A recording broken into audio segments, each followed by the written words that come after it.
Hi, I'm James, and today I'm going to dive into two questions that I get often. The first question is, what is it that I do in order to make progress fast on the saxophone? What's the one thing that you should do every day in order to really get better quickly? So I'm going to go into that question, and the second question I'm going to go into today is embouchure. How to use your lips and the mouthpiece to create a beautiful sounding note on the saxophone for yourself. How do you do it? What are the details that you should really give attention to, should practice on in order to cultivate a great sound for yourself? And we're going to dive into the details on both those questions, so let's get started.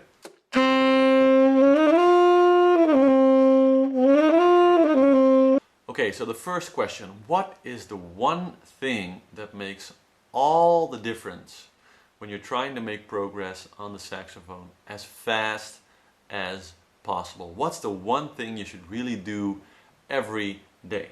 Now, there's many possible answers to this question, because there's a lot of things that are important when it comes to playing the saxophone, but the one thing that I believe stands out above everything else is how long you practice.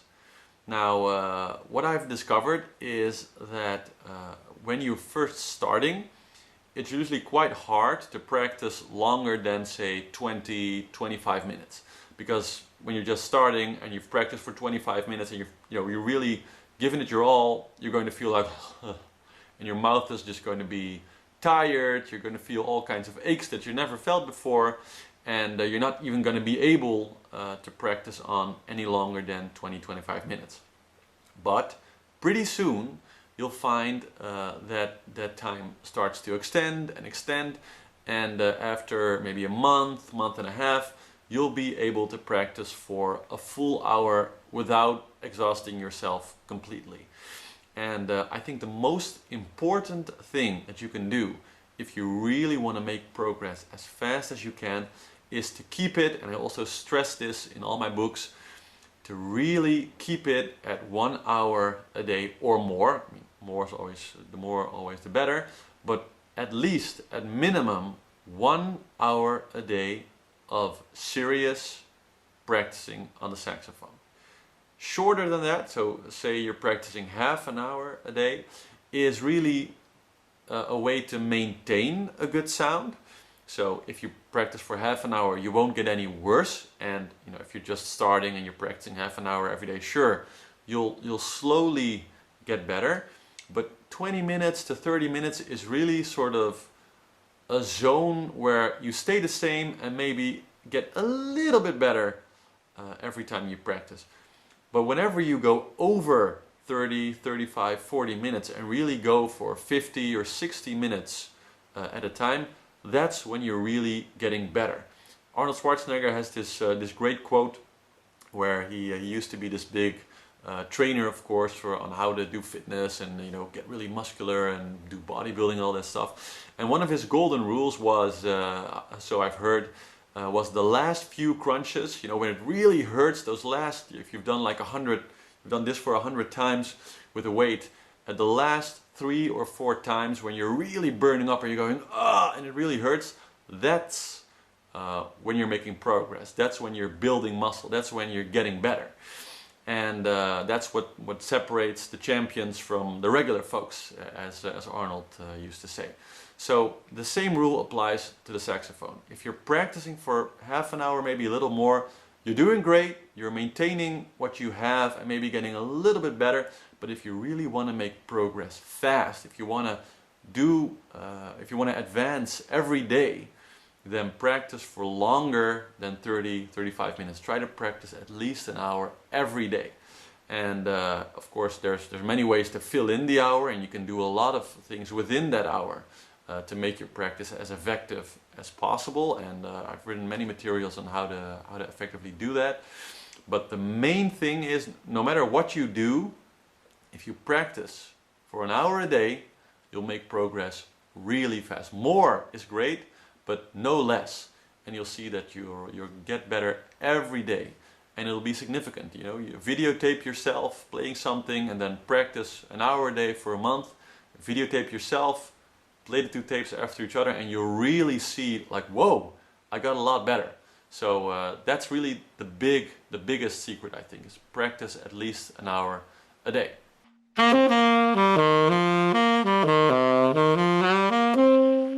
So for the next subject, embouchure.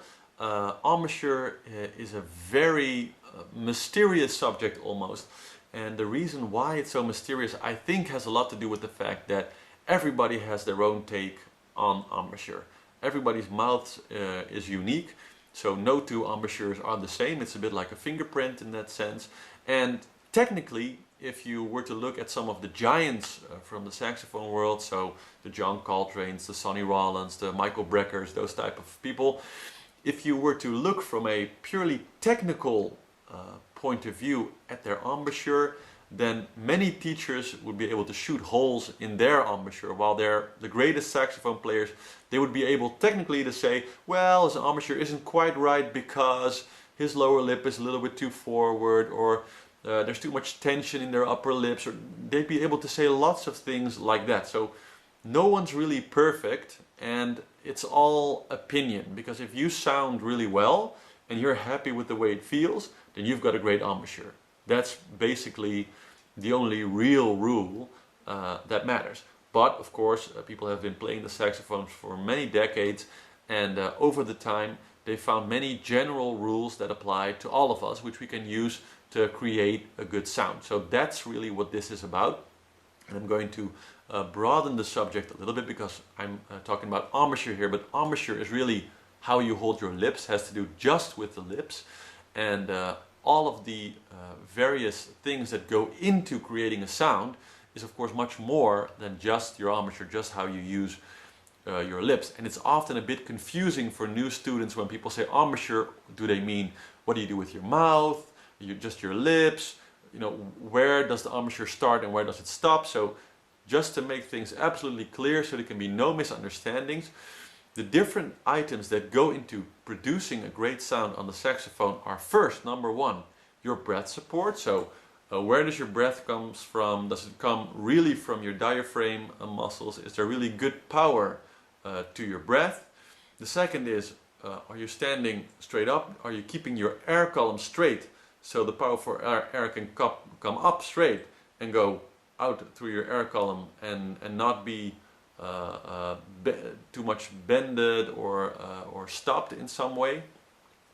Then comes the shape of your throat and your mouth. So the different shapes that you can make are like O, A, E. Now you've got all these different shapes you can make with your tongue, which have a great influence on what you're going to sound like on the saxophone. Then there is your lips, how you actually put your lips on the mouthpiece. And then there's the angle at which the power is transferred, via the air of course, into the saxophone, which in the end creates the sound. So you've got those elements: the breath support, your air column, how the shape of your throat and your mouth is, how you use your tongue of course, and then the embouchure, your lips, and the transmission into the saxophone. All those elements play a part in what you end up sounding like.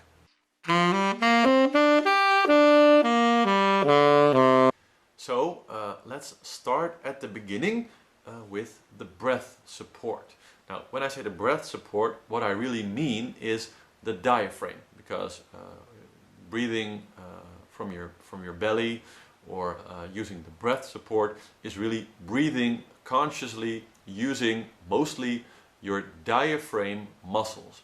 Now in the second book, Unleashing the Dragon, I go really deep into where is the diaphragm exactly, which muscles are you using, and this is a broad subject. I really recommend going online and looking up pictures of the diaphragm, go maybe into medical journals and look it up and really get an image for yourself of where are these muscles that I'm supposed to use to play the saxophone, where are they located exactly, because you'll be quite amazed what it looks like and where it's located. Most people have a sort of a strange idea of where it is and what it looks like. That's step one. Know what it looks like. Second one is you really have to grow a consciousness of the diaphragm muscle, because we don't consciously use it. It's on the inside of our torso. It divides all the intestines in your belly and the lung space. So it's like a wall that goes from here straight through your body from the front to the back. And the way we use it to breathe is it pushes down, filling the lungs. And this creates the illusion of breathing through your belly, because there are no lungs in your belly. So whenever somebody says you have to really breathe from your belly and you have to get the air to really come from your belly, that's sort of nonsense, because there are no lungs in your belly, there's no air coming from your belly. What's happening is the diaphragm is pushing the intestines outward a little bit, because the space in your belly obviously goes smaller when the muscle comes down to fill the lungs, and this creates the illusion of a rising belly. You're not breathing from your belly, we're breathing from our chest. You're just filling up your lungs completely, okay? So that's step one, really understand the diaphragm.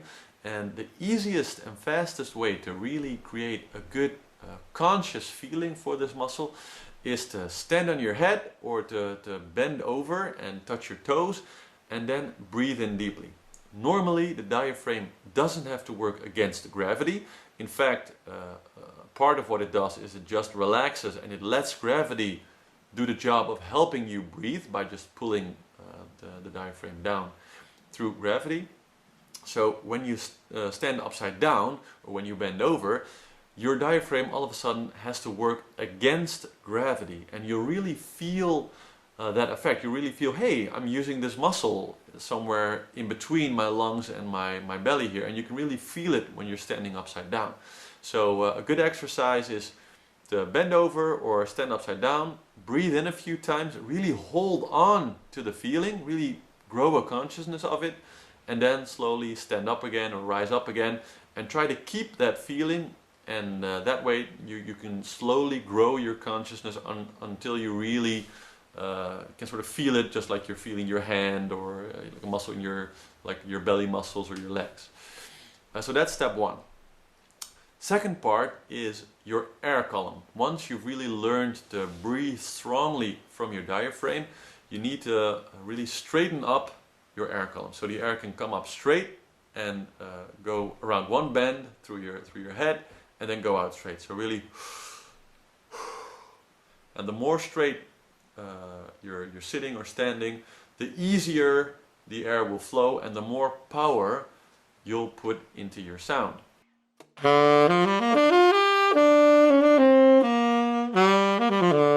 Okay, so once you've mastered these first two parts of creating a great sound, breathing strongly from your breath support, from your diaphragm muscles, and having a straight air column, of course then the air reaches your mouth. And there's various different shapes that you can make. There's lots of controversy around exactly which shape is the best for which note, and you can really sort of dive into this, but I wouldn't go too overboard. In general, the rule is that the lower the notes you're playing, the more your tongue should be lying flat on the bottom jaw, and the more you go up, the more your tongue rises in your mouth and starts to touch the upper part of your upper jaw. So shapes you can use to sort of as a bridge to understanding what to do is the lower register is usually referred to as the O sound. So when you say oh, your tongue is really at the bottom of your mouth. Then going a little higher, you can go to the sound. So oh, and you'll notice that your tongue comes up a little bit. Then from the we go to the E sound, as in eating.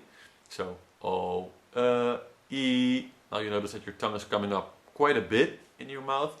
And then for the higher notes, so really the middle C and above, we use the I sound. So we go oh, E, or I, which is really putting the tongue high up against the upper jaw, creating a straight but very narrow tunnel with your tongue where the air has to go through. And of course, the smaller the tunnel gets, the higher the airspeed gets, and the higher your notes get.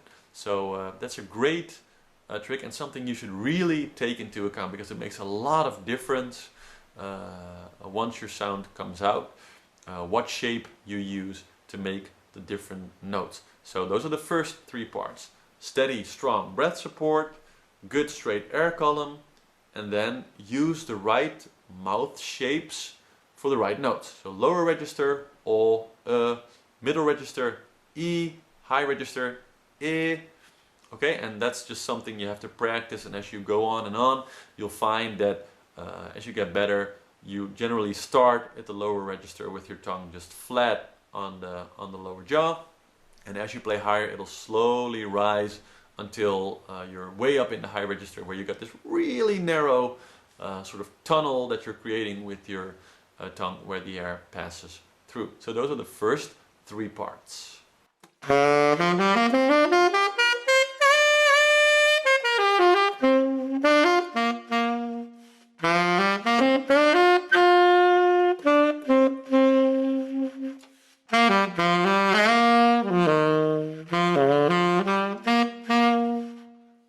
So now we get to the actual embouchure part, the part with your lips.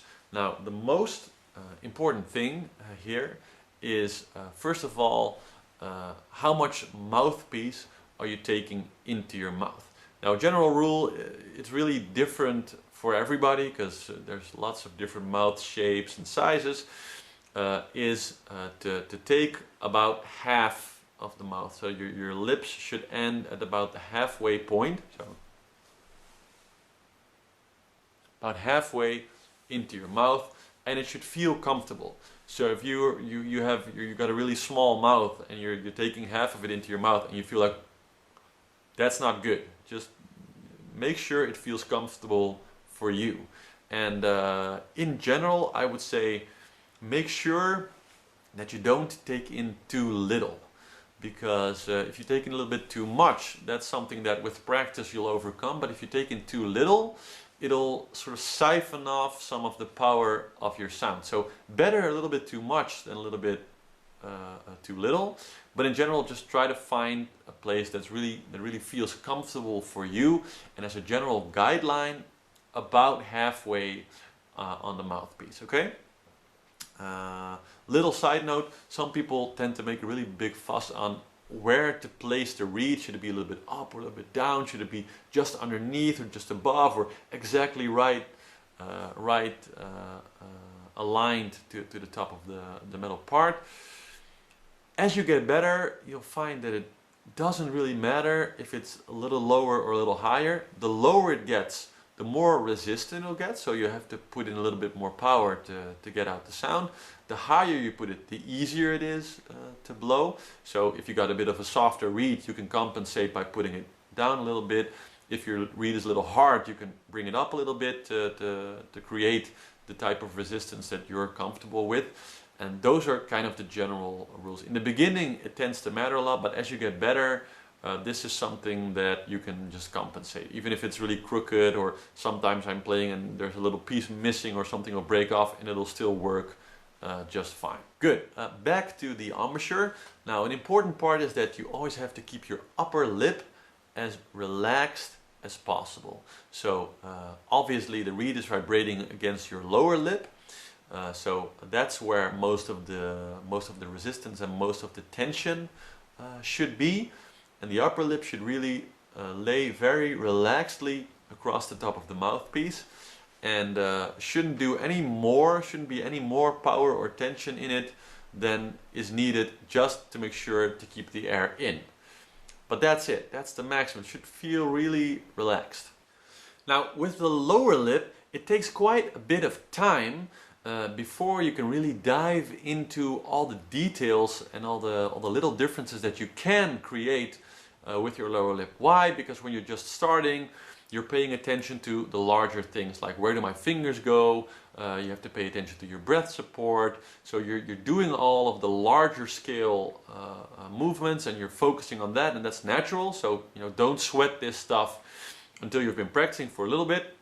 But then gradually you'll get to a point, or you'll come to a place where you feel, hey, my fingers are kind of moving by themselves right now. I don't have to think about it so much anymore. My breath support seems to be pretty steady, pretty good. Don't have to focus on that anymore so much. And then you'll come to a place where you think, hey, now I can really focus and really give some attention to all the little details that I'm doing with my lower lip.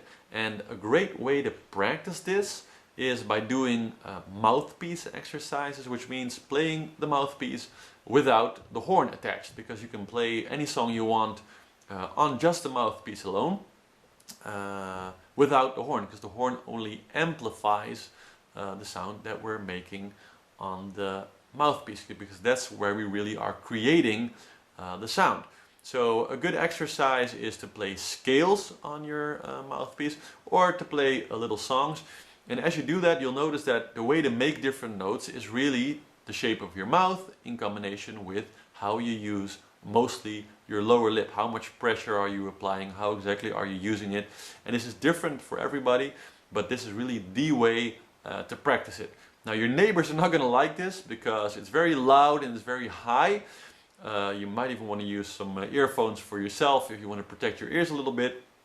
It's not really pleasant to listen to, but you know, just as an example, let's do Here Come the Saints on just the mouthpiece. Cover your ears for this.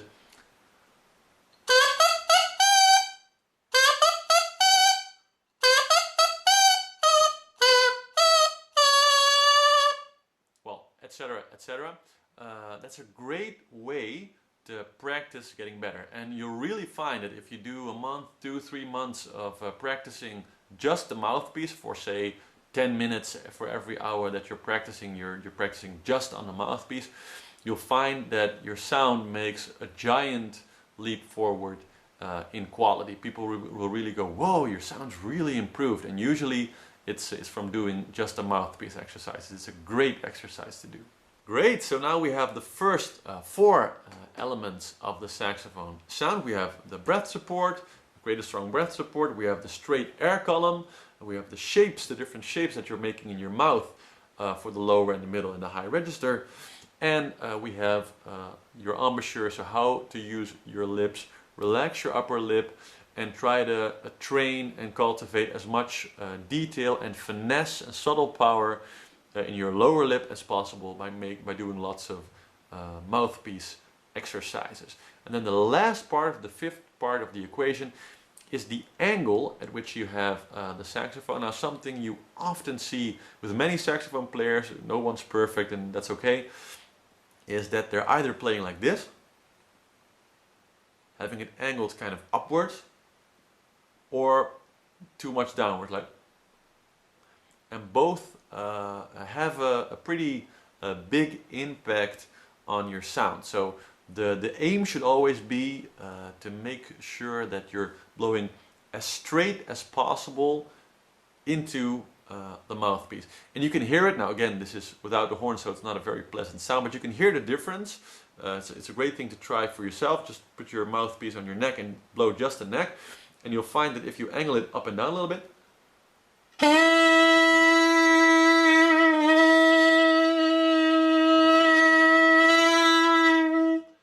is that you'll find this different effect it gives, whether you're angling upwards too much or downwards too much. You're siphoning off a little bit of the strength. When you go upward, it tends to get sort of wavy and whiny, and when you go downward, it tends to get very hollow and it tends to overpower a little bit. So it's important to find for yourself, it's sort of a zone where it's okay, and just find a place, find an angle where it's the most comfortable for you, and when you're blowing into the horn, as straight as possible. And take into account, of course, that you're standing straight up and that you're adjusting your neck strap so it falls into your mouth with as little effort as possible. And beware, sometimes in order to have it fall into your mouth, people tend to sort of go backwards a little bit, or you know, come forward with their neck. You really want to stand up straight, keep your air column straight, and then have the saxophone fall into your mouth at as straight as possible of an angle. It's always a little bit downward, but I think you know what I mean when I say try to keep it as straight as possible. So those are the 5 elements that the 5 basic technique elements that really go into creating a beautiful and brilliant sound on the saxophone. So take that into your practice. Strong embouchure, stand straight up, create a straight air column, use the right shapes of your mouth and throat for the low, the middle and the high register. Train your lips, do lots of mouthpiece exercises, and make sure your posture is good and you angle your saxophone so that you're blowing as straight as possible into the mouthpiece and into the horn, and then you're on your way to cultivating a great sound. I hope you enjoyed that, and see you in the next video.